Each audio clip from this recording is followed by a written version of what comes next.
come out from the past, living in the future I created. Now, own an air minute, I'm in at a G. My NFT drop, you with that energy, stop. At all costs, I will protect funeral line the effect from the blast that I emit. I don't miss. I'm unfolding, rise up, king. I'd rather build or destroy. This show is sponsored by Above and Beyond Painting and First Source Title. Welcome to the Joe Pavich Podcast. You can find me on Spotify, Apple, YouTube, thejoepavichpodcast.com. I hope you enjoy. I'd like to introduce my guest today, Rafael Denis. Rafael owns Elite Shield Security Solutions, specializing in executive protection, private investigation, security services, firewatch. God, the list goes on, man. Yes, sir. Good to see you, Rafael. Thanks, man. Thanks for showing up today. My pleasure. So, it's funny. I see you at the gym every morning, doing your thing, right? Bright, early crowd. And just a simple hello turns into you being on the Joe Show. I mean, it's an honor to be here, man. Thanks, man. Yeah. So, when I see you in the gym in the morning, I got to admit, this is a perfect career for you. In security, right? Hey, listen, you can come hang around with me anytime. I'd feel safe. Yeah. But, I've always wondered, power lifter, or, I see some massive weights getting thrown around. Yeah. So let me give you a little bit of my background. So with regards to health and wellness, I started out doing bodybuilding. Well, that's been the core foundation for me for sure. 2008, CrossFit came to, the world. And so I joined CrossFit for a year. Wonderful experience. I got to meet some incredible people. Luckily, I didn't get injured in the process. As you know, CrossFit has a history of, injuries. Oh, yeah. Fast forward, I did some stage, competing in stage with bodybuilding. I proposed to my wife on stage, bodybuilding stage. Nice.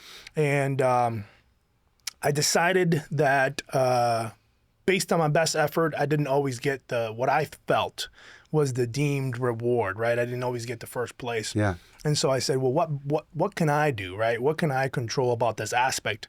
And the one thing that you can control is switching over to powerlifting, right? In powerlifting, you either get the weight from point A to B and back up, or you don't. So I joined a powerlifting. I did a couple competitions. My top numbers in powerlifting at a meet were 750-pound squat, 418-pound bench press, and 675-pound deadlift. That was at a meet. So it's very strict guidelines. There's a lot of factors that go into play there. You got to weigh in the night before, and so on and so forth. But in the gym, I got still 750 squat was my best, 700-pound deadlift, and 450 bench. Those were my in the gym bench numbers. I love it, man. It's a great sport. Huge difference between the bodybuilding industry and the powerlifting industry, and I'm not trying to rag on anybody. There's just differences like anything else in life, right? Sure. The biggest factor that anyone who's experienced both will tell you is the camaraderie. In the powerlifting industry, there's more camaraderie because everyone is pushing each other, because if you do better, I'm going to do better. Because ultimately, while you're competing to beat yourself, you're competing to beat the other person, right? Yeah. And so if you did a 400-pound bench, I'm going to be that guy who's going to I'm going to do 401. You know what I mean? Yeah. So, and in a bodybuilding situation, it differs, right? Like I've seen some really ridiculous stuff backstage where somebody, needed, they needed to get X amount of carbs in or whatever, and then somebody stole that person's rice cakes, because they didn't want them to have that, you know? We're in the powerlifting industry, somebody forgot their wraps, and so the guy who's in there will be like, hey man, use my wraps. Yeah. See what I'm saying? So those are some of the differences. And I think a lot of that comes down to being hangry per se, right? So in a bodybuilding industry, you're in a calorie deficit, where in a powerlifting industry, you're not. So that makes your mood swings be a little different. So, and when you're Italian, like our family, hide food from me, man. You'll get the worst. You'll get the worst of me. Might as well put me in the octagon at that point. I hear you, man. Yeah, food's a big factor in life. So it's interesting, right? Your max was a lot more in the gym than it was at a show.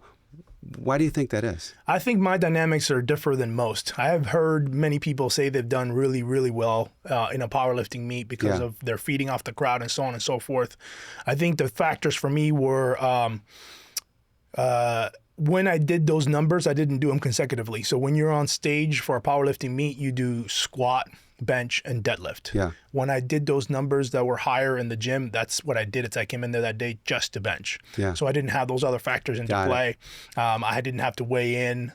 So like I was probably, heavier, way more food, all these other things Sure. too. So I always watch the powerlifting competition. My boy, Joey's 14. You've seen Joey in the gym, Yeah, right? yeah. He's 14 now, so we're going to bulk him up this summer. We're going to Nice. get him to 175. That's his goal. That's the goal. Good. So Why not? 20 pounds. 20 Why pounds not? one summer. Yep. But we always used to watch the shows, right, where they throw the barrels real So high and all. that's strongman. That's Yeah. not powerlifting. Okay. So yeah, it's a little different. Yeah. Have you tried that? I have done some of it, but I've never competed in it. Yeah. Yeah. It's good stuff, man. It's amazing, man. So I can bench about 160 and I could squat about 180. Is that good, Rafael? It depends. It depends. It's based. I'm just kidding. In order to really get a read of what is good, it's all based on you. Yeah. Right. So in theory, you're supposed to be able to bench your weight and squat double course. your weight and on and so forth. I'm so. stronger than that. Now that I got a 14-year-old who thinks he's strong, to be strong, man. You have to be. exactly. Yeah. I remember a story when I was younger. He always asked me, "How much do you max? What was your bench?" Right? And 335 was my max. And one day I did it 3 times, but it was my buddy spotting me. And I think he was doing upright rows. And I think he was helping me out a little bit. He was looking out for your best The interest. next time I got in there, 315 felt heavy. So I said, gotcha. I know. Buddies helping buddies out. Yep, it happens. But I think it's such a cool career for you because, you're a big guy, but you're a nice guy. Thanks, man. And you protect people. We got to do something sometime where I have you guys follow me around. Sounds like a good time. Make me look important, Got it. with the headsets on and everything like that. So tell me about the business. Let's see. The business. I've been in business myself for, probably somewhere in the neighborhood of greater part of 6 to 7 years. At the beginning of it, it was nothing remotely compared to what we're doing today. Sure. Little stuff, like bouncing at clubs and so on and so forth. Night times, 10 to 2, which is the normal schedule.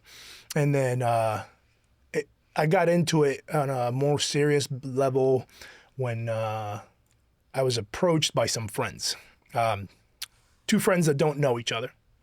One of them came up to me and was like, "Hey, man, I think the security industry is something that you should be, following a little bit more aggressively and really, get the proper credentials and go through the proper steps and let's get you, squared away on it." And I was like, maybe I'll think about it. And so that happened something like a Monday. And then by, I think it was Wednesday or Thursday, another individual who's a good friend of mine, a lawyer, he's like, "Hey, I want to start a security agency and I want you to be the lead guy for the agency. What do you think about that?" And I was like, well, ironically enough, someone else that you don't know earlier in the week asked me to do the same thing, not to be the lead guy, but to take on the security industry more serious. And so I said, this has got to be the big guy talking to me, man. And, he's only going to come knocking so many times, so you got to listen when he's knocking. So I opened the door and I followed this, and it's been a wonderful experience. Every year it just gets better and better. Nice. Yeah. Especially in a business like that, right? Technology is evolving. From even 6 years ago to today. Yeah. It's got to be a lot different, right? Yeah. So, for example, glasses. Back in the 6 years ago, I don't even think we had the type of glasses that we have available to the general public now. Sure. You can go on Amazon now and buy some Oakleys with cameras in them. Hit a button and you can start recording. You can live stream. So, for example, you have a client who's just hired you to do some investigative work. You have a Facebook page that you then share that live feed to that client while you're out and about. So the client using your glasses gets to see what you're watching while you're out in the field. Nice. Which is pretty wild stuff. Man. Yeah. That's unbelievable. Yep. Love that. And recently, you had big celeb. Big celeb. Yeah. So Jay Leno, man, we got to work with him. So Jay Leno was in town doing a fundraiser for St. Matthew's House. And he was in town for 3 days. We picked him up at the Naples private airport. We took him to the location where he was staying. We took him to the Hertz Arena while he did performance. He did some tours in Marco Island and in Naples for some really high-end special private garages with some awesome vehicles on property. All this was part of a fundraiser where he was raising money for good cause, for charity. And then on the final day, we took him back to, his private plane. Yeah. So, nice. When you get a celebrity like that, right, there's a little approach, right? You don't want to come in too hot. Right. You kind of mind your own business. Is he engaging? Does he invite you into those conversations? Yeah, so my rule of thumb is obviously, make the introduction of yourself and the team just so he knows who he's working with. And then you just say, hey, ma'am, sir, if there's anything you need, just know that we're here and we understand that we're here for security, but we're here for more than that. You need me to carry your bags, you need me to contact this, that, get you some food ordered, whatever it is. No job's too small for us. Yeah. You know what I mean? And so that's how we approach it. And then they go from there. They feel comfortable. They'll engage with you while you're driving in the vehicle. If not, you just keep your mouth shut and you just pay attention to the road. Yeah. So, yeah. Big car guy. I mean, he was really fun to watch for sure. Was he a pretty cool guy? I've been lucky and blessed to work with some significant people, and he was definitely one of the, I would say, the most relaxed of them all. Yeah. I see a crew of people who, for example, when we're in Hertz, they'll mess around, they'll ask for stuff just to ask for stuff, to see if they can get it. Yeah. And he was so simple, they were like, oh, Mr. Leno, what do you want in your green room? And he's like, water. Well, what do you want besides water, sir? No, just water. That's it. So that's all he ever wanted was water. And that's, they did more than that. Obviously, they brought him food. And he was so nice, man. So they brought a tray of food and he calls us into his room and he's like, hey, guys, come in here real quick. And I'm like, yes, sir, what do you need? And he's like, oh, I'm not going to be able to eat all this. I'm going to need you to help me eat. Like, if you insist, sir. Nice, yeah. So, yeah. He knows you guys like the calories, for sure. Of course. So he's a very nice guy. Very nice. Very, a kind soul. Yeah. Yeah. I've had a few friends that they have the luxury car business, right? They rent out Ferraris, Lamborghinis, and they've had some big celebs take some of these cars. He was telling me some stories about some of their requests that could be a little bit outlandish. Yep. I'm sure you've seen it, where they want a bag of only pink M&Ms, For sure.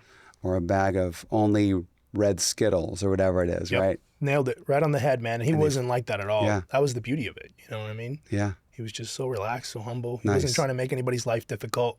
We work with individuals when we're in the field, and after X amount of pictures, they're like, it's enough. I don't want to do any more pictures. So then you have to be the bad guy, right? Sure. You got to stop everybody else from coming in with the pictures and get them off that location, put them somewhere else where people are not going to harass them. And then if someone tries to approach him, you got to stop that from happening. Yeah. He was like, thousands, nonstop. It great. just wasn't bothered. I love Smiled that. every time. Yeah, it was great. There was a pro, can't mention any names, but when you're a celebrity like that, you got to expect that, right? Yep. Young kids come up, you're their hero, right? Every time you see someone, and you got to be so careful to take those pictures, right? To sign those autographs, because that's what you got. 100%.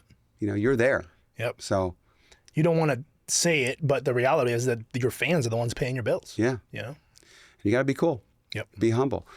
I know you can't talk too much security business, but give me some other names of some celebrities that you've worked with. So I'm not going to disclose names, but what I can tell you is let's see. A major one that we did that was here locally to Naples was a female individual who's a political figure, kind soul, and to this day we still have a great relationship. Funny story behind that is I worked for her for 2 years, and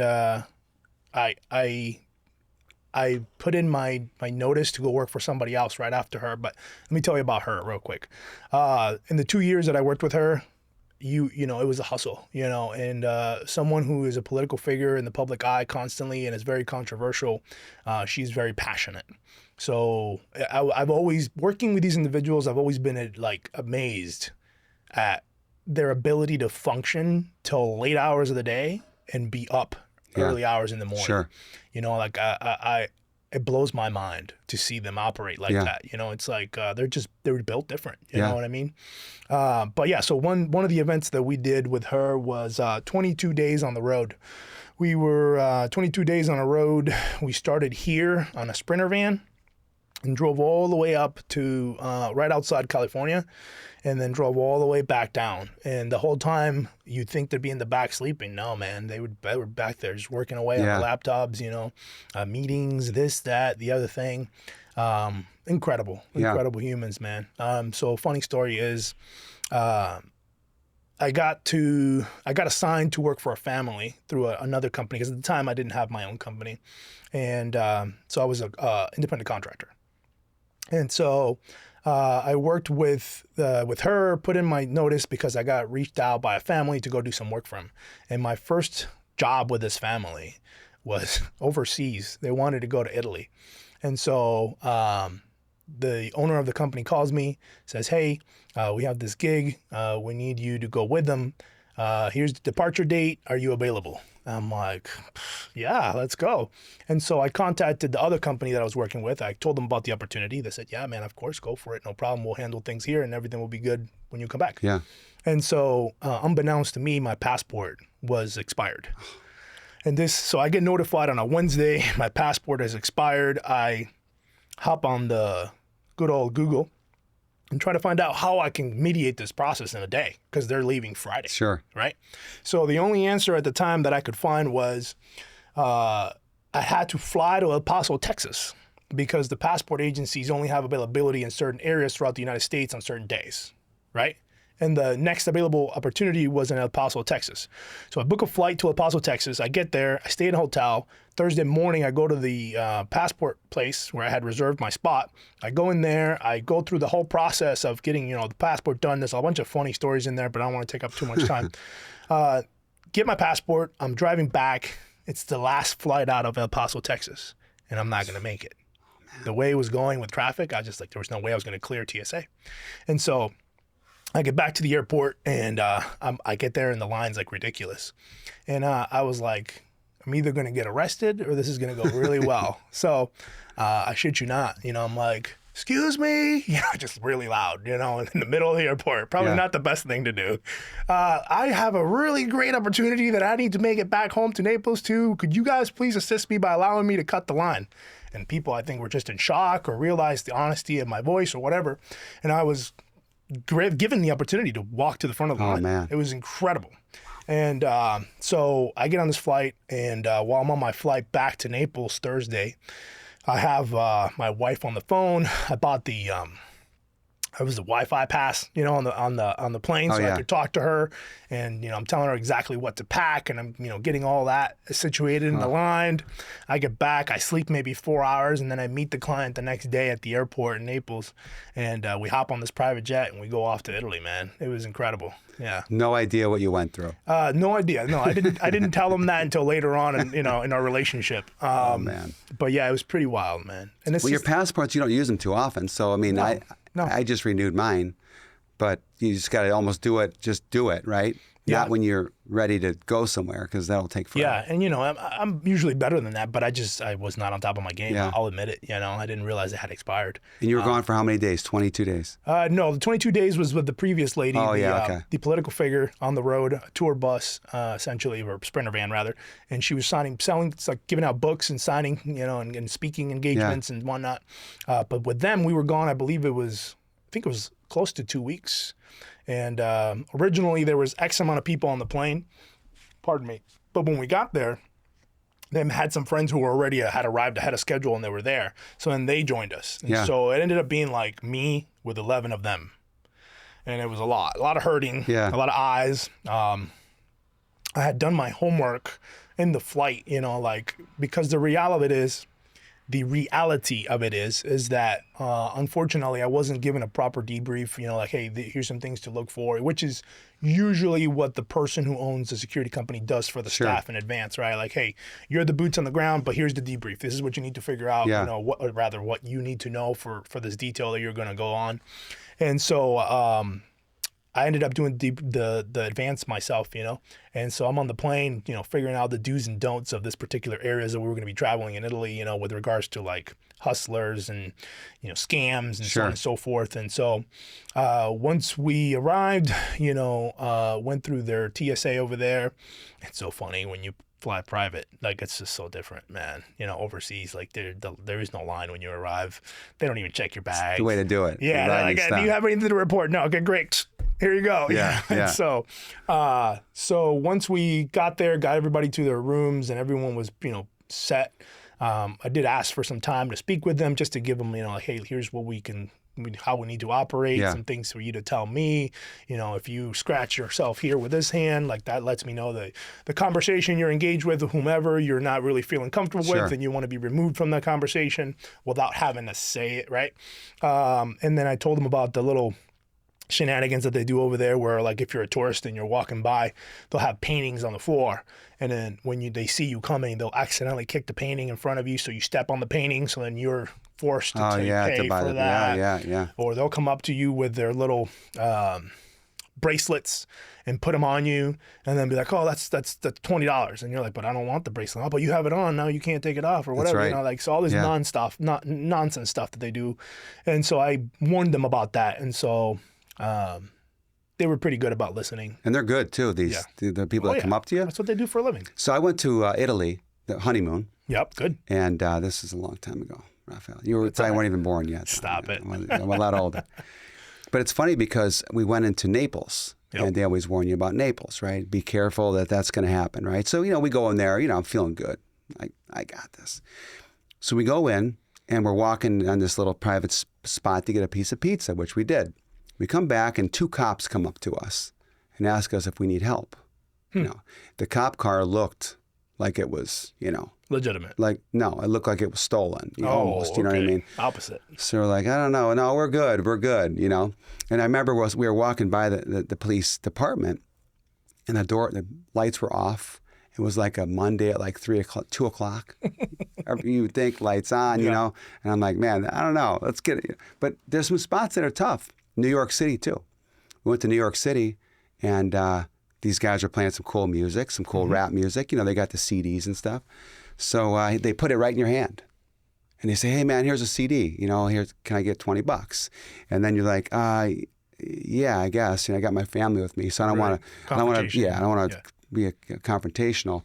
And then the other buddy walks up, puts it in my other hand, and goes, hey, man, here, give us 40, give us, and they just start like they were on me. And I was like, I'm like reaching in my pocket, almost scared, to do anything. Rightfully so. With kids. Yeah, of course. But some of these trips that you take, where you're gone that long, you got 2 kids, right?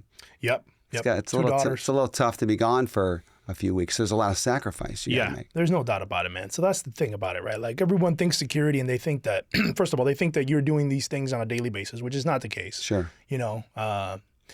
It's a blessing, and it's anyone who's in my field to be able to be doing the things that I got to do was like a blessing and an incredible achievement. Not everybody gets to do that. Yeah. I know guys who've been in the industry longer than I have never done security overseas. Guys who haven't had the clientele that I've had. And I'm not saying this to brag. I'm just saying that, for example, right now, we recently had the Jay Leno situation, and we uploaded a video the other day. And it happens every time we upload a video. People reach out and they think that, I don't know what their expectations are. Sure. They think that it's just a thing that happens to everybody who gets in the industry, but it's not, But yeah, it's tough, man. There's a lot of time away from the family that nobody thinks about. When I was working for that family here locally, with the doctor, I kind of had assigned days, right? With that family, I ended up being their lead security for the family. And so I was on call 24/7. So I would always have to have clothes with me. We would always travel out of the house in 2 vehicles so that if I got called, I would have to leave in my vehicle, and she'd have to take the other vehicle home, with the kids. So there's a lot of inconveniences, but it's you do it because it's how to provide for the family, and it's leading to a good thing. Yeah. Right. So when it comes to like traveling, for example, private jet out of the country, locally you can carry, right? Yeah. Is there any weird licenses and gun laws and stuff? So I'm going to say this because I've ran into this recently, right? Yeah. There is no law that allows you to carry a firearm outside of the United States of America. The only way you can have a firearm outside of the United States of America is if you are a government contract. That is it. Okay? Because I say that because there's somebody who owns a security company who was saying that they were going to get a license to operate with a gun overseas. You can't do that. Not possible. No. So what has to happen when you go there, right? I mean, you got to get creative. You got to know the laws of the particular area where you're going. Some places will allow you to bring pepper spray. Some places you can't bring pepper spray. Some places will allow you to bring like a non-lethal, like a taser. Some places won't. Some places having brass knuckles is illegal. Do you see what I'm saying? Yeah. So you just have to do your homework to where your client's going in advance and figure out what you can or can't do. Grab as much as you can, right? Yeah. So whatever you're capable of, you do. And ultimately, if you're in the security industry, you should have some sort of martial arts background to begin with, right? Sure. Because that's crucial. Places where you're going overseas, you can't bring a weapon. What now? You know what I mean? Like, are you able to disarm someone who's got a knife, someone who's got a gun pointed at you? Can you, put this person to sleep. Like these are Yeah, crucial parts Important. And so that's the ugly truth about security is that, for example, these things that we're discussing now are called hard skills, right, in my industry. And then the other aspect is called soft skills. So that's the ability to de-escalate the situation. Yeah. Both of these are crucial. One's more crucial than the other, depending on where you're operating. Yeah. So if you're stateside, I would say majority of the focus is on the soft skills, right? Where if you're overseas, the hard skills are so crucial, right? Yeah. Because the laws don't apply there like they do here. The criminals are different there than they are here. Yeah. And the U.S. government isn't going to come to save your life. There is no, in the cop response overseas, the police departments over there are not what we have here. We are so spoiled.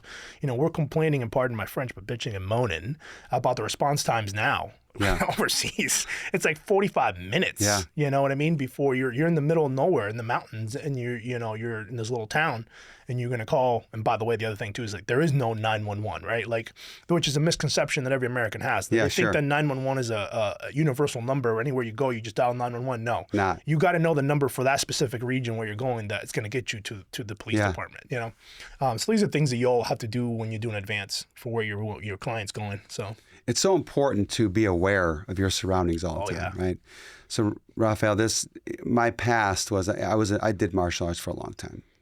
I don't do it anymore. I got kids. I mean, I still teach them stuff, but when I was a part of martial arts, we had our own school and stuff, and it was so important about being aware of your surroundings at all times, right? You really need to read the audience no matter where you're at. If you're at a bar, you need to see where things go down, where I need to go. Right. If you're at the mall, if you're walking down the street, I mean, it's like an important thing that you need to know. Even driving down the street, right? Yeah. My son's going to start driving. Yep. Man, I'm scared. I'm Yeah. scared, because it's great. But I mean, I always tell them, like, you need to know who's behind you, who's on the left side, who's over here. Because, you get the drivers that drive right next to you. Right. Right in your blind spot. Right. You can't even see them. They're right there. Yep. So I could imagine some of those skills for you, just, you really have to keep sharp at all times. Your head's on a swivel constantly. There is no, you're not on your phone when you're working. When you're on the clock, you're not on the phone. Yeah. So you can have like a headset, like particularly for me, like I like to wear the headset that sits right outside my ear so I can still hear everything that's happening. Yeah. But if I have to take a call or someone calls me, then I can just still answer that. Yeah. But your head's on a swivel when you're on the field. And even when I'm just with my family, it's just second nature. You're just always looking around, seeing what's what, who's who, and listen to your gut, man. Like profiling, guilty. 99% of the time when I'm out, I'm profiling. That's what saves lives, man. Yeah, you can say whatever you want, but if you look a certain way that I know is characteristic to a criminal, your attire, the way you speak, whatever, Yeah. I'm gonna keep an eye on you. You don't want me to keep an eye on you, then that seems like a personal problem. Your girls are young. My kids are young too. Yeah. But when they bring their first boyfriend home, you're gonna be on them. Yeah. So it's I always. The Den of Thieves, I'm sure, right? There's that scene. I always joke around with my boys. I'm like, whenever she brings that first boy home, man, we're going to recreate the scene. I always tell Jules, I've already told her, hey, I'm going to be on you. I'm going to be tough. Yeah. But it's going to be the best thing for you. For sure. Joey, Jake, I'm going to be on them. Now, some of those skills like being aware, right? Being sharp and aware. Did you always have that skill, or was that something you had to get better at? It's a skill that I had because I came from a third world country. So survival for me in a third world country is different than survival for the average person here in the U.S. I was born in Cuba, and I was there till I was 10. So the first 10 years of my life, you're literally like, eat or be eaten. There's no other way to say it. Sure. So I was lucky, I guess, to a degree that I was able to have those skills just at a young age, and it came with me. It was in my DNA from my surroundings. But yeah, you definitely have to sharpen them. And, the way you do that is you attend classes. You do your own homework. You watch, we have this beautiful thing called YouTube where you can learn so much, man. There's no questions. If you want to learn a subject or get better at something, some things you have to apply. But the basis you can learn from YouTube. There's no question about it. And there's some great instructors out there too that teach some amazing classes. So you just have to locate them, find the resources to pay, and then go. Yeah. So. It's amazing. It's almost like you have to just keep up with technology as things come. And you're mentioning the earpiece, right? Yep. It's almost good that they see the earpiece too. Yeah. A big guy like you. I mean, first of all, not many people are going to want to mess because you're a big guy, right? And you have that look. Part of there's dynamics when it comes to security. Okay. So part of what I do is letting the potential person who's going to do something know who we are and what we're there for, right? That alone is going to be a deterrent for some silliness to happen, right?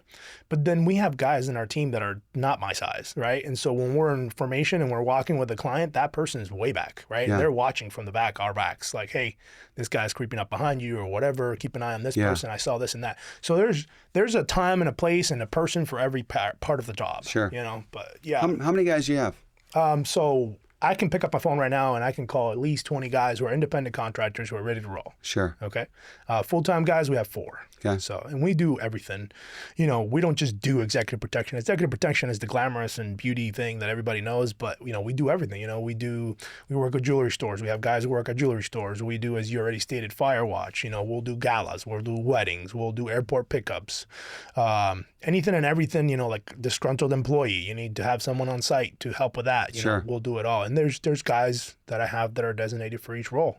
You know, Some better than others. They have their that's life, man. Good things. Yeah. And as a human, you have to be willing to identify that and, you know, work on it and get better for yourself. And as the person who's doing the hiring, I need to be able to identify that and say, look, you may not be to myself, of course, right? I wouldn't want to insult anybody, but you may not be the best person for this role, and I'll make a note of that, but you're a great person for this role, right? Because like I was discussing earlier, if I'm not going to put the guy who's 6'7", 300 pounds, you know, in the back of the pack because they're going to be like, who's the big guy back there? You know what I mean? But I am going to put the guy who's 180 or 160 who looks normal in the back, and he's not going to arrive with us. He'll be on site beforehand, and he'll just tail us from a distance and just give us feedback. You know, so it's every aspect of it is important. Oh man, that's great. In your business as it evolves, right? Marketing to get those people. Yeah. How do you get those people? Get the big names. So again, you'll hear me say all the time, I'm lucky and blessed. And the reality is that I hustle. There's no question about it.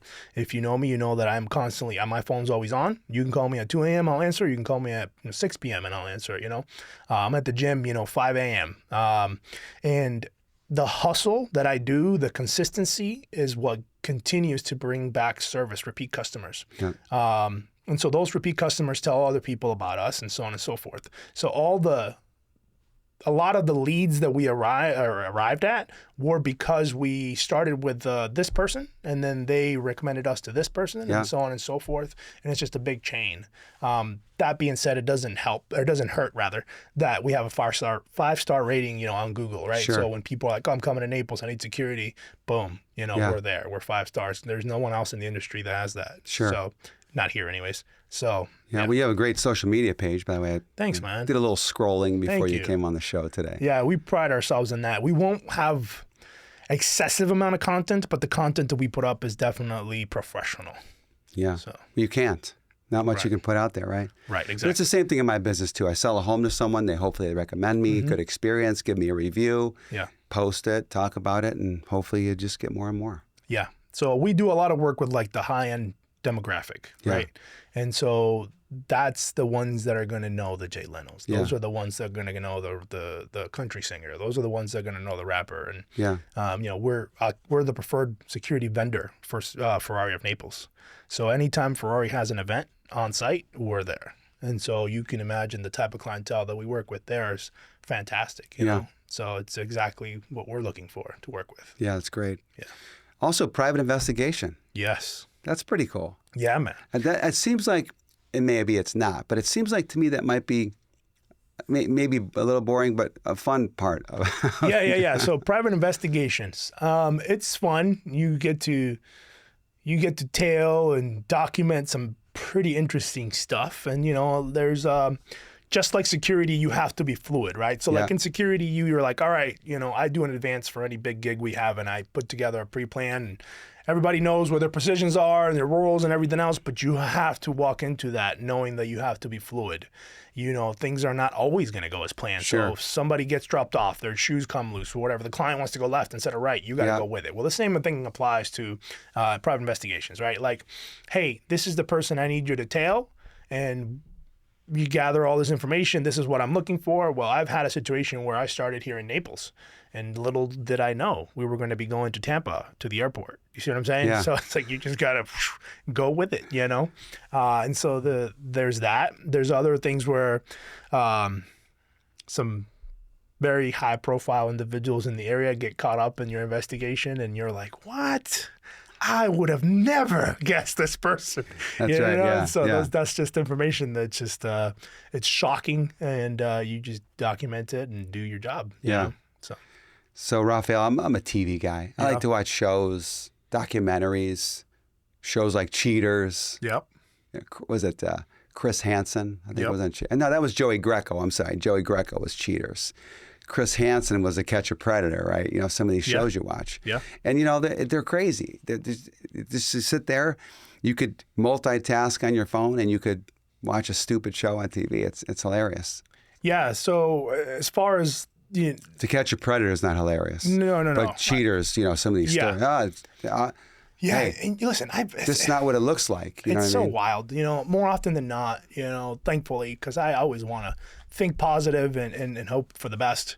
I get contacted for silly stuff like that, like, oh, I think my wife's coming down to Naples and we're from here, and, you know, I think she may be cheating on me, and I need you to, you know, here's her tail number and blah, blah, blah, blah, blah. I need you to follow her and give me all this information. And, you know, a lot of the times it's just they're doing exactly what they tell you. They're coming down to meet up with their friends, and they're just hanging out, or, you know, grandma or mom, and it's great. I love seeing the good stories, right? I hate it when they're like, hey, we think this, and then it ends up being that. Yeah, you know? that's right. Now you're like, oh, this is not like this family's about to have a devastating, you know what I mean? Like, so it sucks, but it is what it is. Have you ever had to do your research and find out that nothing's happening?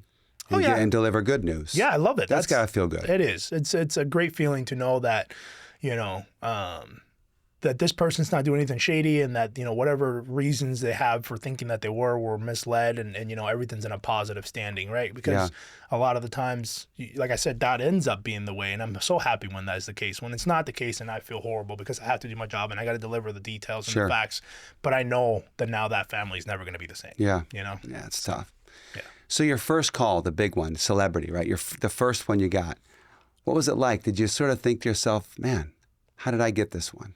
Like, how do I deserve to get so and so to call me? This could go. I find myself sometimes rubbing elbows with, like, there's instances where I've been like rubbing elbows with the Secret Service, right? Yeah. And I'm like, what? Hold on. Oh God, this is not a dream. You know what I mean? Yeah. And it's pretty great, man. It's incredible. It's very rewarding. There's you know, to a degree, I got to admit, there's a high that comes with it. Sure. You know, I love my job and I love what I do. You want to be able to have that high forever. Yes. It's like in real estate for me, if I don't get a listing, it bothers me. Of course. Because I wonder, did I do something wrong? Could I have been better? When I get a listing, there's a sense of winning, right? Mm-hmm. Working with a buyer or seller, when I'm competing with other agents for a sale, or, you know, this new thing here with the show, right? Yeah. You want to just do the best you can. And you know, doing that allows you to take on these other adventures. Yeah. You know, and so doing what I do allows me to take other adventures. And while I sacrifice at the moment the time away from my family, it allows me and my family to do some incredible stuff. Yeah.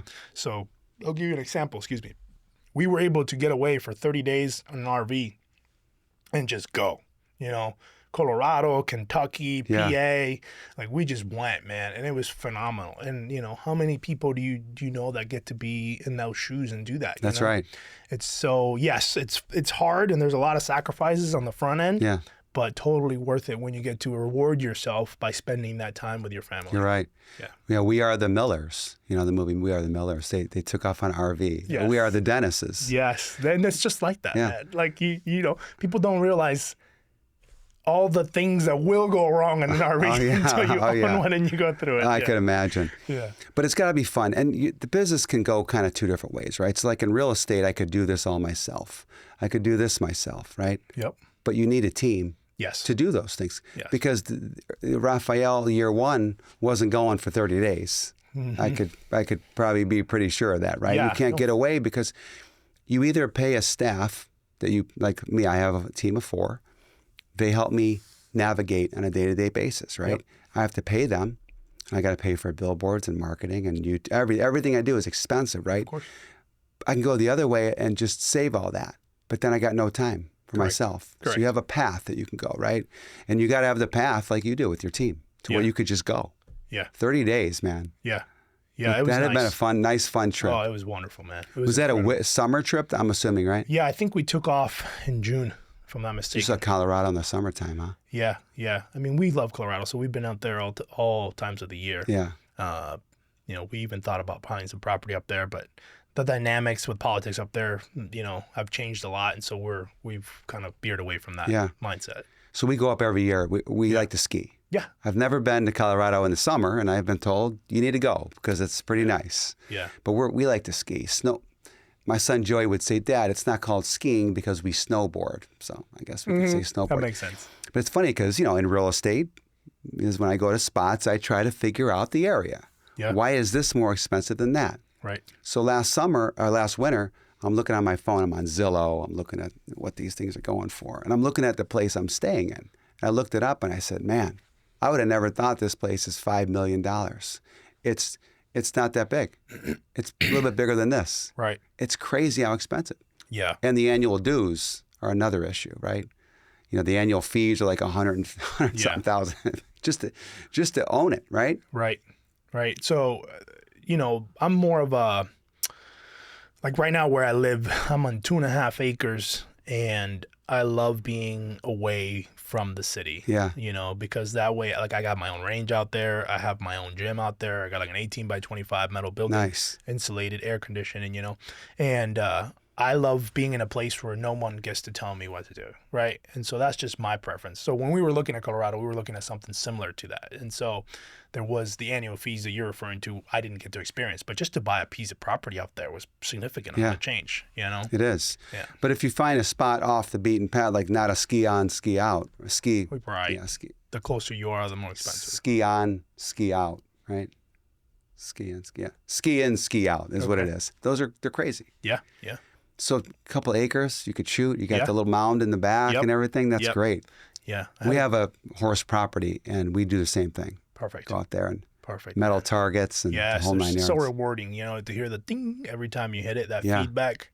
It's better than hitting paper in the range, right? As far as rewarding to the brain, it is, Yeah. for me. But it has its negative effects. You can't get close. You can't shoot too close because then, you know, the sharpener comes back. Yeah, yeah. And there's been times where I've been like, I shit you not, I must have been like 15, 20 yards away, and I've still been hit by the sharpener from the bullet coming back. Which is why 15, 20 always, feet or yards? feet. I'm sorry. Okay. I said yards, didn't I? No, I don't know if you Feet. did. Okay. Which is why I always wear, my safety glasses, man. It doesn't matter how cool you think you are. Put them on. Yeah, you have to, for sure. And that's a big part of it, too. I mean, you got to be sharp. Yeah. Practice, man. You got to practice. Yeah. And I've always I will continue to say it till the day I die. I'm lucky and blessed, to be able to be in a position where I can do that. Hey, look, I got to go shoot. And I just step out my back door, go to the back, and boom, knock out some rounds, down target. And with regards to martial arts, it's not just, being able to strike with your hands and feet. It's being able to, take a weapon away from somebody, which is a skill that doesn't necessarily get practiced at every martial arts studio, where I was able to find a location where they would, I don't want to say cater, but they do cater to that, right? Like that's a special niche. Yeah. Kind of like some of the stuff that we do, like I think we're the only security company that has air marshals. So I have air marshals on my staff that we provide to you, which I got into because, Naples, like we have guys who are like, Byron, Scott, all these people who I thought, will benefit from this. And so, yeah. Air marshal, that's nice. So back in the martial arts day, we would take blades, right? Like a rubber blade. Yep. And we'd mark the end of it. Yep. With red, like chalk or with a marker. And if I got red on you, you were cut. Mm-hmm. And that was kind of a cool little thing that we would do. Because we would attack. Because a lot of times, like in these schools, they do the slow stab. For sure. And you could parry back, Of course. grab the blade or pop the blade out, whatever it is. But it's funny because if I really came at you, though, like I would, it'd be harder for you because you don't know. I may not do what you learn in class. For sure. So it's real. So you got to be able to flow with it. And the slow stuff is great to learn the basics, but at some point you got to go full speed. That's right. You know, if not, then you're doing yourself a disservice, right? Yeah. And so we have those blades in the class, and then we also have the ones that they have a sensor and they make a sound and they light up. So when you touch, it goes beep beep beep beep, nice. and so you know you're getting hit because of the sound and the Uh-huh. light that comes off the blade. So. It's funny in class before all this, we would say, "Oh no, you didn't touch me." It's like, buddy, I was right. I got you. I got you right in the neck. You got a red line in your neck. No hiding the red line. Nope. That's great. But I love all that stuff, and it's so much fun to work. So let me ask you a question. They always say if a guy comes at you with a blade, right, there's a distance, right? You have to be, is it 5 yards or 10 yards back because they can still cut you even if you Yeah, so it's shoot. 20 feet. Is it 20 feet? Yeah. So, 7 yards. Yeah, which is still, you think it's a lot, but it it's not seems, a lot. because like a 5-yard shot on a target, that's kind of far away, right? And there's a misconception too, right? Like we've been watching one too many movies, and unless you get a headshot, you shoot somebody, they're not guaranteed to go down. Yeah. They're still going to keep coming. Sure. So especially if they're, under the influence of drugs. Yeah. So. Yeah, that's right. Yep. But it's also too, I think that study is without you stepping back, right? Correct. So Correct. if I were to Standing stand your still, ground. Yeah. but if I step back, 3 feet was 1 step, that's 1 yard, right? Mm-hmm. If I step back 3, that's 9 yards. Now you got 16 yards, right? Right. Away. Yeah. So now I could. Either way, facing someone who has a knife is never fun. Yeah. It's we say that ultimately you don't want to engage unless you absolutely have to. Yeah. So When it comes to like all these high pressure scenarios, I'm always, I like to hear people's mindset coming into that, right? Because you all the distractions or whatever you have going on outside of work, you almost have to flip the switch. Yeah. And forget about the 15 calls you have to make after this, or things that may not be going right on another one of your jobs when you're on your job. Like, how do you train your guys to just have that mindset? Yeah, so I'm lucky that the guys who I put in the field that are, that would be necessarily in the higher situation like that would come across that, they have their own background in the military or police. Yeah. We try to get together and train ourselves together as well, at least once a year, just so I can know that they're doing what they're supposed to be doing. Sure. I'd love to do it more often, but life is so hectic that we don't always get to do that. Yeah.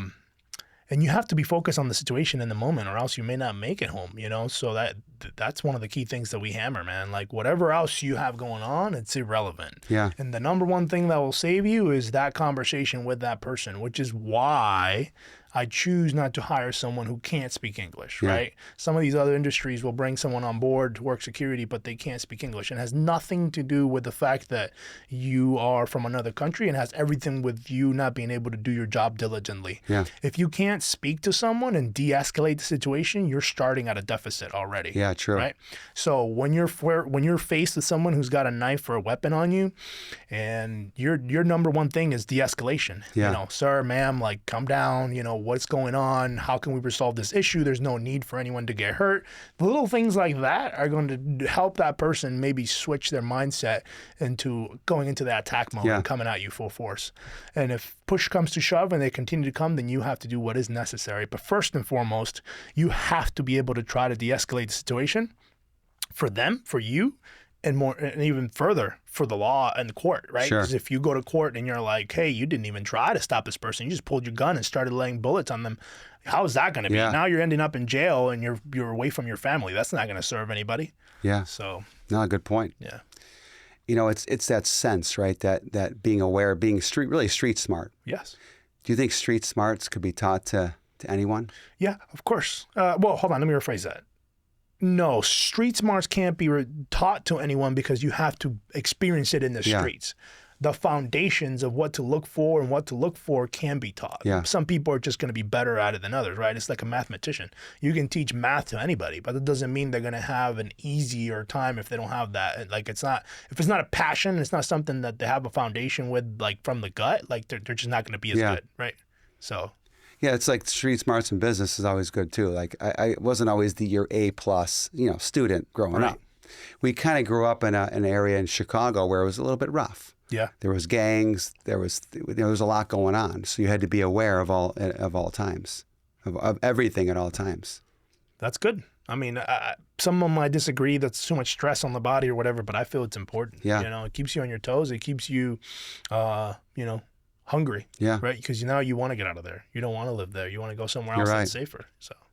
I'll tell you a funny story of Joe back in the day, like in 8th grade, so 7th grade. So we had an area where we play football in the street, wiffle ball, football. How old are you, Rafael? I believe, 37. Okay, 37. All right. Yeah. So I'll be 50. I'll be 50 in a couple. Well, next time I see you, I'll be 50 at the gym. It's coming up. It's coming up. But when I grew up, though, it was a tough neighborhood, right? There was a mixture of different ethnicities. We all got along great. We played football, touch football in the streets, which turned into tag, Always. which turned into hard tag and tackling football in the streets. We were tackling each other in the streets. So I remember one day things got a little crazy, right? I got pushed. There was a fight. I ran in the house. My dad was at home. And I said, Dad, these guys are picking on me. You see my dad at the gym. You may want to tell him the story next time. I will. He says, go outside. What happened? I said, well, he pushed me and he punched me. My dad goes, go outside. And I'm going to be in the front window. I want you to punch that kid right in the face. And I'm going to be watching you out the front window. If he punched you first, you go punch him back. Because if you don't, they're going to pick on you forever. For sure. And I did.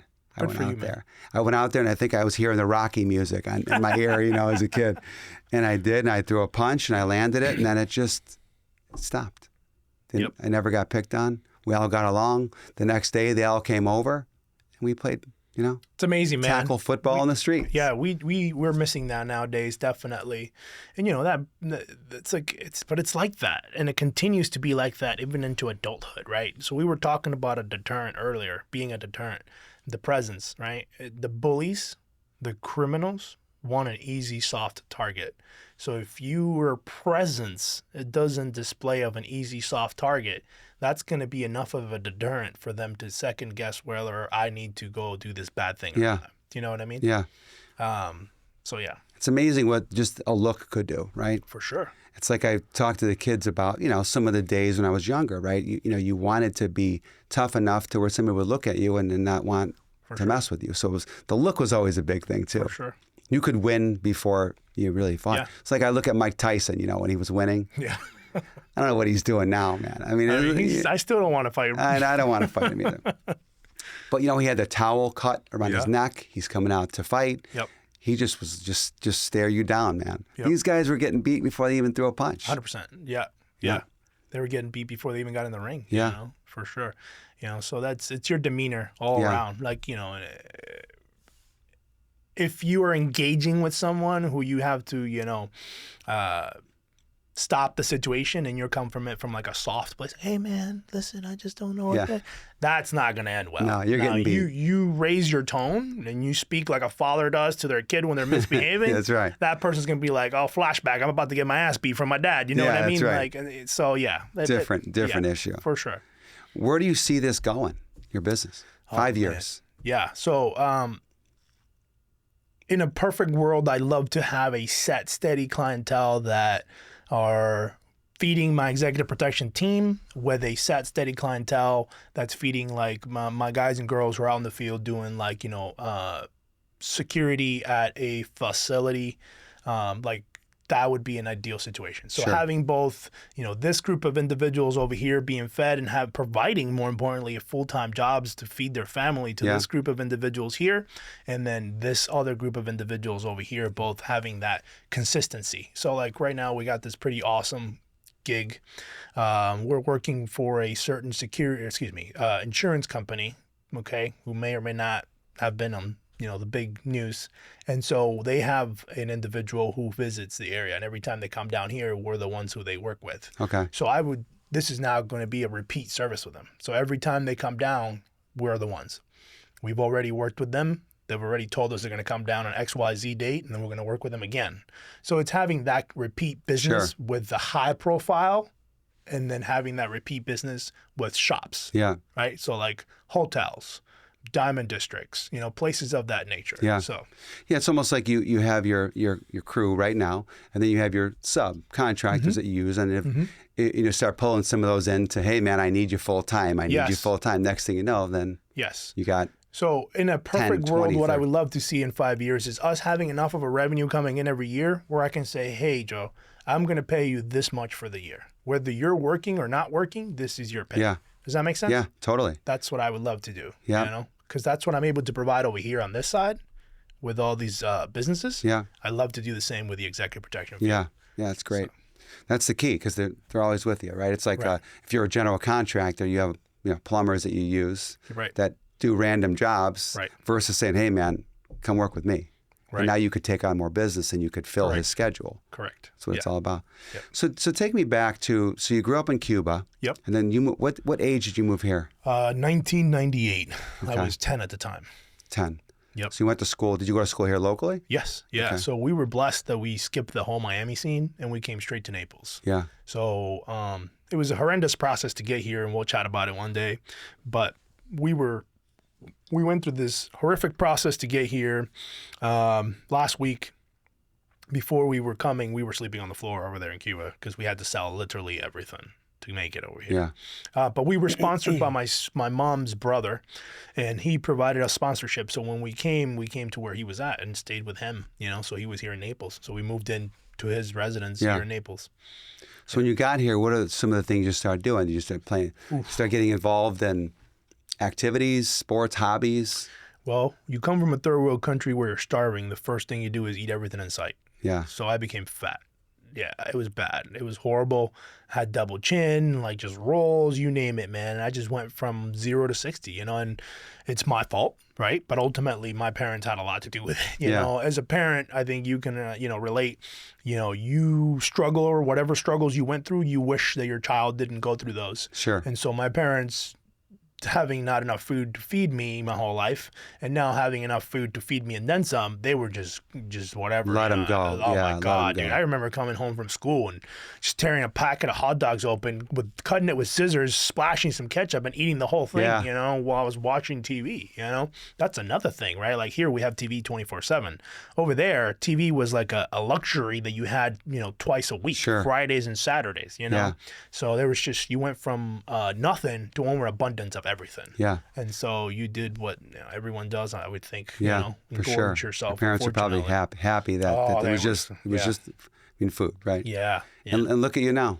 Yep. Well, yep. It happens, man. But the fact that you grew up in Cuba, life was difficult. Yep. It's good for you. Oh yeah. Because now, what your kids have and what you have, you look back and you didn't grow up this way. No. So you appreciate the finer things in life. Just anything, right? Yeah. Yeah.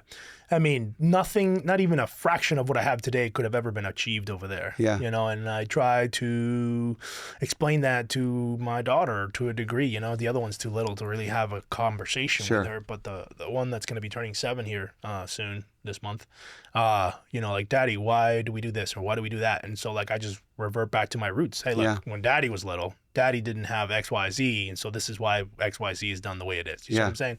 I try to encourage her to make sure she eats all her food, and hey, if you're not going to eat it, don't take it. And yes, thank you. No, just little basics that I feel are important, It's funny, you tell your daughter, right, at 7, what it was like when you grew up. Right. She'll never get it. No. But then maybe if she gets in high school or older, then she'll start to pick it up and go, right. Oh man, Dad, I didn't realize. Right. And there's certain struggles that I would never want her to go through, but there's some that I definitely feel like I'm going to have her go through, even if they're not like a must. Does that make sense? Yeah. Like, I don't want to give her an abundance of clothes because I didn't have an abundance of clothes, and I want to make sure that she appreciates the stuff that she does. Yeah. So if I give her, for me personally, right, this is not judging any other parenting, right? If I was to give her too much, I feel like she wouldn't appreciate the things that she has. Yeah. Well, you look at the way kids are today. I mean, even like during the holidays or birthdays, whatever it is, right? Everybody brings something over. Yeah. And they get all this stuff. Right. And they only like maybe 1 or 2 things. For sure. So I think it was like 2 years ago. My daughter said she didn't want any gifts. Not from us, but from other people. Mm-hmm. Like, we want you to donate money to something. That's awesome. And I thought, wow. You did something my right. Daughter, you did something right, sir. There's a story actually where my daughter and her friend we live in a golf course development, right? Yep. There's golf balls everywhere because it's a tough course. You don't have to look too far to find a golf ball in a palm frond somewhere, right? So they're getting all these golf balls, and they start knocking on doors, and they were trying to sell a golf ball. They would clean them and they bring them back, and all the neighbors, they would say, "Hey, we want to offer you some golf balls, but we're going to take the money and donate it to charity." So one of the neighbors called me thinking that that my daughter is trying to Yeah. make money, right? So my daughter comes home with like $50 or $100, and she says, "Dad, you're never going to believe it." And I knew where she was at. She says, "We made all this money, and we're going to donate it." That's awesome. So it was real. And, the neighbor didn't think it was real, Right. but it was real. And I thought, look at you. Yeah. Look at you. That's a special trait, Yeah, man. it is. She's got a kind heart. Sweetheart. Yeah, Sweetheart, for sure. That's what it's all about, man. Yep. Kids, work, health, life. Agreed. That's what it's all about. So start putting some weight on when you got here. Yep. And then what happened throughout? So you're at 7th grade, 6th grade at that I point? think it was like 5th, honestly. 5th grade, okay. Yeah. So then you start getting a little bit older into high school, right? How was high school? Were you still... Oh man! Heavy? So when you come from a third world country, like we were discussing, me personally, anyways, I ate way too much food. And then I think when I started getting into high school, I realized this is not who my family was, because back in Cuba we had a gym, which is a rare thing. So my dad had connections over there, and over there you can't go to a store and buy equipment. You can't go to a store and buy nothing. So anything you have over there, somebody somewhere made. Okay. There is no stores to buy pieces. So my dad had connections with some people who were welders, and then they would barter. Look, I'll give you some eggs if you put this together for me, or I'll give you a piece of meat or whatever, right? Yeah. And so they would barter. He had enough equipment to make a gym, and so he would rent the space out to have people come over to his house and work out. Yeah. So my dad worked out. My dad's dad worked out. He used to go to the park, and he would paint himself in silver, and then like people would come by and take pictures and stuff, right? Oh, yeah. Like a statue. Sure. So my whole family's always been into health and fitness, okay? And then here I was, a fatty, right? And I'm like, this is not who I am, and this is not who my family is, and I need to change this, right? So, you're a freshman, and so I started losing weight, and I did everything I needed to do. Like I ran every day. I didn't know any better, right? I didn't understand nutrition and whatnot. Sure. So I lost a bunch of weight. I got in shape, and it's been a steady progress ever since, man. Yeah. And my freshman year summer, I was at the beach, and some girl told me that I was out of shape. So that's all I had to hear, right? That's it. So I went from out of shape. Always a woman. Oh, man. So I went out of shape to, kind of lean pretty quickly. But we didn't know anything back then, Rafael. We would look at like how much fat things had, not how much sugar they had. I mean, we were so dumb when it comes to fitness. I mean, now you know. For sure. Now, I think a lot of it has to do, obviously, with the simple facts that in order to learn something, you have to go to the library, find the book, and then read the book. Where That's now right. it's like you want to learn something. Hold on, how about this? Boom, here's your answer. You know what I'm saying? Yeah. So it's readily accessible to everybody now, and obviously science has come a long way. But the foundation, I feel, is the same: calories in, calories out. Yeah. That's right. 5 a.m. workouts, pushing 450 pounds. You need a spot, let me know, brother. I got you, man. I got you. So did you play any sports through high school? So I tried to play football, but it was in the beginning stages of my weight loss. Yeah. And so the combination of me playing football and me being on a diet, the Cuban moms are a lot like Italians, all right? Food is a foundation, your kid, what you'll hear what I'm talking about is, my mom saw me lost too much weight. And she's like, you're losing too much weight. We're going to pull you out of football. You can't stay. I'm like, what are you talking about, right? So I played football very little. And then I didn't play sports again until I think it was my senior year. I played rugby. Okay. And we were state championships, never scored a pond, nothing. Yeah. We were killing it, crushing it. Then we go to the States, totally different animal. We were struggling to survive out there. Yeah. So it was a rude awakening for us, but I had an amazing time playing rugby. It's called the gentleman's sport, and it really is. You're playing football without pads to a degree. Yeah. It's lateral passes only or back. You can't throw the ball forward. You can kick it forward. And then every game, whether it was a home game or away game, if it was a home game, your role as the home team is to treat the other team to dinner or lunch or whatever time of the day the game was at.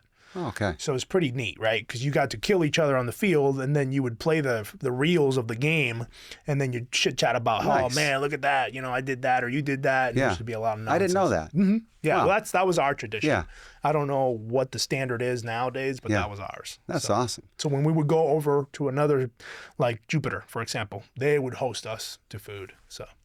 That's what it's all about, sports and developing friendships and everything else. Yeah. I mean, how cool is that? Like you get to basically go ham on each other and just beat the crap out of each other, and then you share food together, Yeah, that's great. Yeah. That should be at every sport thing. I agree. Maybe you got to start, working on that a little bit. I'll do my best. So rugby through high school, and then what did you go to college? I did. I went to Edison State College. I was an EMT firefighter for, 2009 to 2013. Edison State I College. went there too, man. Yeah, man. I played baseball there. Did you? Yeah. Nice. Yeah. For half the year. Nice. And then the coach said, got to cut you. Oh man, I'm so sorry. But I believe everything man. happens for a reason. Good man. lesson. Yeah. Because you met some great people there, I'm sure. I did. I want to get him on here too to ask him why he cut me. I got a bone to pick with him. But that's actually one of the best lessons ever, because I thought I had it. He cut me, and then my life was like, well, what do I do now? And you got to figure out where you're going to go. Right. Chapter in the book, man. Right. That's awesome. Yeah. Yeah. So, what about morning routine? So 5 a.m. at the gym. Yeah, I try to be there at 5 a.m. If I can't be there at 5 a.m., I try to get in there, like around, I would say 11 or 12. Yeah. Those are usually my two go-to hours. Sure. The reason why I do 5 a.m. is because once my day gets going, my phone doesn't stop blowing up. And then I'm engaged with other people that I can't, I can't walk away, right? I got to be focused on what I'm doing at the time. And so I don't try to train in the evenings or afternoons when it comes to weights, because Monday, Wednesdays, and Fridays, I do my best to make it into the martial arts class. Yeah. And if I do weights and martial arts class back to back, which I have done, I'm probably going to end up doing today, it's draining. Your body just doesn't get a chance to really recover in between. So then what ends up happening is you might do really good at the weights because I was first, but then your martial arts takes a beating, Yeah. Your cardio just tanks. Of course, yeah. So. Yeah. They always say never to lift weights or playing sports or baseball, golf, whatever it is. So I know what you're saying there. Yeah. Well, now we know that you can. You just have to give yourself that break in between. So like a lot of these athletes, they'll do what we're talking about, working out at 5 a.m. and then they don't have their sessions till midday or whatever, So. Yeah. Can you turn the switch off at night? Yeah. Yeah, man. I believe that I live a healthy lifestyle spiritually and mentally. Yeah. So when I lay my head down on the bed, I tend to be able to go to sleep.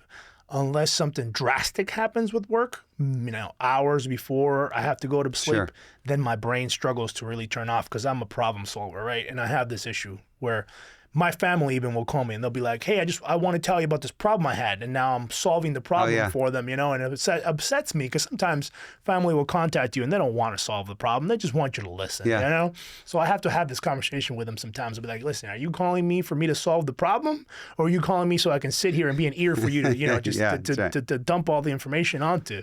And so if something happens hours before bed, I tend to be like having a harder time sleeping because I'm focused on trying to resolve that problem. Yeah. So nice. Yeah. Well, man, listen, I really appreciate you coming today. Yeah, man. I mean, this is good. I say at the gym, cool guy. So Thanks, I want to man. get you in here, get you in the hot seat today. You got it. But what would be some words from the wise about somebody that wants to get into the security business? I would say do your homework, right? First thing you need to do is have a D license, which is to be able to provide unarmed security. And once you have your state D license, you have your G license, which is to provide armed security.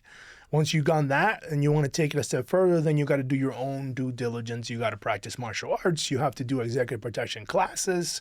You have to take courses. You just got to do your continuing education. Yeah. And like for me, as an example, I don't just have my license here in the state of Florida. So I have my license to operate an agency in the state of Florida, but I have my armed security license to operate in Pittsburgh and in Ohio because other agencies that I work with are from that area. Yeah. So we reciprocate. They send me clients down here. I work those clients under my name and my company. They need help with that same client up north. They call me for that. Yeah. Because the reality of this, as you know, is that relationship. You do a good job, the client wants to see you and you only, and they request you by name. So you got to be able to do the job up north too when they want you up there. Sure. So that's great, man. Yeah. Well, real pleasure, man. These shows, hour or so long, it's like you play golf with somebody for a couple hours. You don't talk to them that much. Yeah. This is a good way to bring good people together, man. I love it. Yeah. Yeah, for sure. Thank you so much for watching the show. You can find me on YouTube, Spotify, Apple Podcasts, the JoePavichPodcast.com, merchandise, sponsorships, and everything. And I'd like to say thank you to my sponsors, Above and Beyond Painting and First Source Title. I hope you enjoy the show. Tell the audience where they can find you. You can go on Instagram. You can find me personally at The Cuban Superman. And then Elite Shield FL is our Instagram. You can Google us by Elite Shield FL, and we should pop right up. And then I have someone who manages all that stuff for us. And I know we have a TikTok, but I am lying to you if I know exactly what that TikTok is. We'll find it. All right, sounds good. Perfect. Thanks again, brother. Yeah, man, Appreciate my pleasure. it. Thank you for having me. You're welcome.